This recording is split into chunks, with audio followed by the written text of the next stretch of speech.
ज्योतिबा फुलेंचा, छत्रपती शिवाजी महाराजांचा, आझाद समाज पार्टीचा, भीम आर्मीचा, भाई चंद्रशेखर आजाद आप संघर्ष करो, हम तुम्हारे साथ हैं। भाई चंद्रशेखर आजाद आप संघर्ष करो, हम तुम्हारे साथ हैं। डॉक्टर बाबासाहेब आंबेडकरांचा जय हो।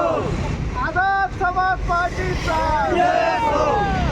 दादागिरी नहीं चलेगी, नहीं चलेगी, नहीं चलेगी, गुंडागिरी नहीं चलेगी, नहीं चलेगी, नहीं चलेगी। आमची तेरी नेक कमाई, तूने सबकी कौम जगाई।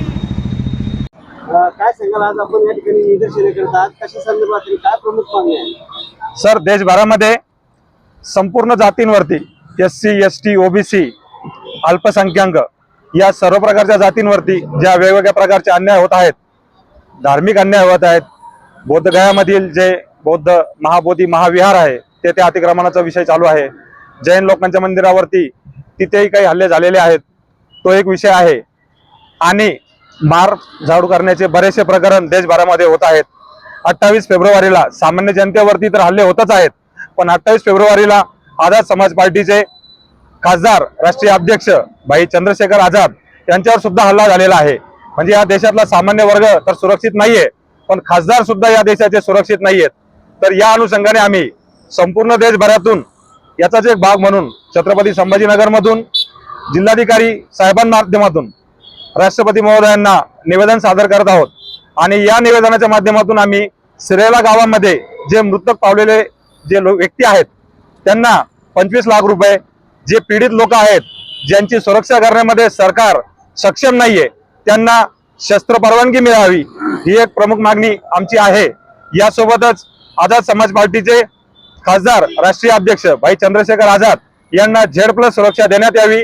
हे सामान्य व्यक्ती नसून देशहितासाठी, भारतीय संविधानासाठी, भारतीय संविधानाचे रक्षण करण्यासाठी संपूर्ण देशभर फिरून काम करत आहेत. यांच्यावरती आणि यांच्यासोबत जो काफिला होता त्याच्यावरती जो हल्ला झाला त्यांनाही सुरक्षा मिळावी.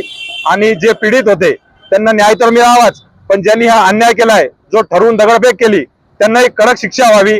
फक्त हेच नाही तर देशभरामध्ये जेवढे गुन्हे घडलेले आहेत, जे संविधान विरोधी आहेत, जे संविधानाला घातक आहेत, मानवतेला घातक आहेत, या सर्व गुन्हेगारांना कडक शिक्षा व्हावी. या मागणीने आम्ही आझाद समाज पार्टी आणि भीम आर्मी तर्फे हे निदर्शने करत आहोत. माझं नाव प्रवीण रणेवले, आझाद समाज पार्टी शहराध्यक्ष. आज संपूर्ण भारतभर आझाद समाज पार्टीतर्फे तसंच भीम आर्मी तर्फे या देशामध्ये भाजप सरकार विरोधात निदर्शनेचा कार्यक्रम आणि निवेदन देण्याचा कार्यक्रम या ठिकाणी आयोजित केलेला आहे.